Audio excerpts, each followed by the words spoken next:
যে স্বামী স্ত্রীদের আল্লাহ তাহাজ্জুদের নামাজেও মাফ করে না, অথচ এই সময় মাফ করার জন্য আল্লাহ বসে থাকে, ডাকতে থাকে মুয়াজ্জিনের মতো।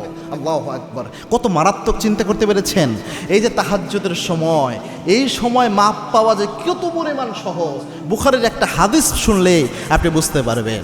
আল্লাহর হাবিব সাল্লাল্লাহু আলাইহি ওয়াসাল্লাম জানিয়েছেন, রাত যখন গভীর হয়ে যায়, তাহাজ্জুদের সময় যে এই সময় আল্লাহ প্রথম আসমানে নেমে আসেন।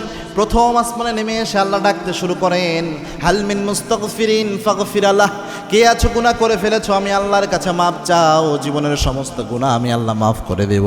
কে আছো রিজিকের সমস্যা, আমি আল্লাহর কাছে চাও, রিজিকের সমস্যার সমাধান আমি আল্লাহ করে দেব।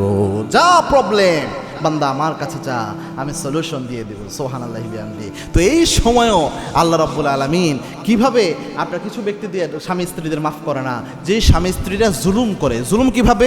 কোনো স্বামী যদি মনে করে যে স্ত্রীর সাথে যাচ্ছে তাই আচরণ করা যাবে, স্ত্রীর উপর জুলুম করলো, স্ত্রীর চোখের পানির কারণ হলো, কথায় কথায় স্ত্রীকে এমন আঘাত দেয় স্ত্রীর চোখে ঝরঝর করে পানি পড়ে, এরকম অভ্যাস যে স্বামীদের রয়েছে, এই স্বামী তাহাজ্জুদের জায়নামাজে বসে যদি নিজের জন্য আল্লাহর কাছে মাপ চায়, কশিন কালেও আল্লাহ মাফ করবে না যতক্ষণ তার স্ত্রীর কাছে সে মাপ চাইবে না। তার স্ত্রী মাফ করলে আল্লাহ মাফ করবে, কেননা এটা হচ্ছে হাক্কুল ইবাদ, বান্দার সাথে জড়িত অপরাধ। আবার কোনো নারীও যদি স্বামীর উপর জুলুম করে, ঠিক একই বিধান, কেননা এই বান্দার সাথে জড়িত গুনাহ যেগুলা, এইগুলা হাক্কুল ইবাদ, বান্দা যতক্ষণ মাফ করে না আল্লাহ মাফ করে না।